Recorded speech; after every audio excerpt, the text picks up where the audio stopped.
surge la idea de la división de poderes, realmente como una división, porque ya hoy en día nosotros no tenemos realmente una división de poderes, lo que tenemos son poderes que se empiezan a invadir unos a otros con las funciones, y entonces realmente los poderes tienen una función política, que es hacer contrapesos. Vean cómo algo que nació jurídicamente para limitar al poder, posteriormente cambia, sigue siendo el mismo continente, pero cambia de contenido, y nuestros poderes en realidad ya no fungen con la división de poderes, ya no tienen funciones específicas, sino lo que vamos a encontrar es que se hacen contrapesos unos a otros. Es decir, recuerden cuando cambiamos al Ejecutivo Federal y entra, sale el Partido Revolucionario Institucional y entra el Partido Acción Nacional con Fox a la cabeza, entonces lo que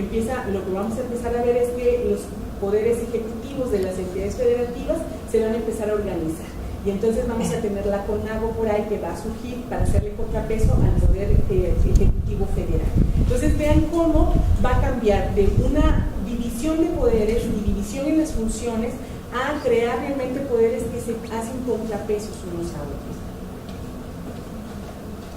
También vamos a ver aparecer, y eso va a marcar la evolución en el derecho, que de pronto ya podemos hablar de un conjunto de normas jurídicas en el Estado liberal, y vamos a ver aparecer entonces también las materias. El derecho ya se va a empezar a dividir y ya vamos a tener derecho civil, derecho penal, derecho administrativo, o sea, ya van a empezar a surgir las ramas del derecho. Estas ramas lo que tenían por objeto era crear una especie de equilibrio, o sea, lograr que el derecho fuera homogéneo de pronto. Ese es en un primer inicio con el Estado liberal. Nosotros hoy en día en realidad nos estamos enfrentando a una fragmentación del derecho demasiado severa, donde el que conoce de derecho penal difícilmente conocerá de derecho administrativo, no porque no le dé la capacidad intelectual para hacerlo, sino porque en realidad, debido a que los distintos poderes de una u otra manera emiten ordenamiento jurídico, eso significa que el entender una sola rama del derecho implica el manejo de muchas leyes, de muchos códigos, y no necesariamente leyes federales o leyes estatales, sino estamos hablando de leyes orgánicas, de reglamentos, de estatutos, de estas normas oficiales que operan para distintas secretarías, les vuelvo a repetir, y que son derecho y que nos obligan, ¿sí? Por ejemplo, muy poca gente en materia laboral trabaja con las normas oficiales, pero han de saber que tanto la Secretaría, en cooperación la Secretaría del Trabajo y la Secretaría de Educación Pública crean normas para los oficios que no están profesionalizados, y entonces en esas normas lo que hacen son establecer criterios, y esas normas podrían servir en el momento de litigar materia laboral. Muy pocos los manejan, por lo regular quienes se han dedicado a trabajar en determinados sectores son quienes se dedican a esto. Eso habla de la fragmentación del derecho,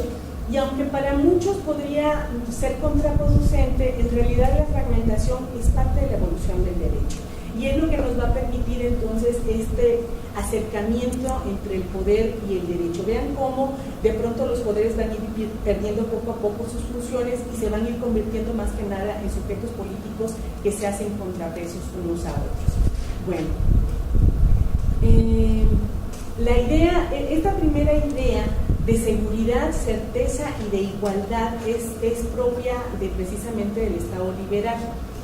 La seguridad jurídica implica esta validez formal de la que hemos hablado, es decir, que las normas, cualquier norma, cualquier parte del ordenamiento jurídico nacional, recuerden ustedes la pirámide de Kelsen, que tiene en la parte más alta la Constitución, después las leyes federales, luego las leyes locales, luego las leyes orgánicas, estatutos y reglamentos, luego vienen hasta las circulares mismas. Y entonces la ventaja que va a tener esta nueva conformación del derecho es que nos va a ofrecer una certeza y una seguridad. La seguridad de que cualquier norma tiene su respaldo en otra de un nivel superior, para eso sirven las jerarquías. Nos van a hablar de que cualquier norma, así sea la circular está fundamentada en alguna otra ley, que es lo que le da sustento y validez. Y eso lo vamos a ver que se remarca más con Kelsen cuando pasemos a la parte del dispositivismo, pero nos viene precisamente de este Estado liberal que lo que busca es la seguridad y la certeza. La igualdad, que también es parte del regalo de la Revolución Francesa, En realidad, la igualdad que nos pide o de la que estamos hablando es la de acceso al tribunal. O sea, es decir, todo mundo debe tener acceso. Porque previamente, recuerden, habían distintas jerarquías, habían castas, y no todo el mundo podía llegar precisamente a la corte. Hay una historia de Elizabeth Báthory, la duquesa sangrienta, que ella se dedicaba a matar jovencitas para hacer uso de la sangre, y cuando es juzgada jamás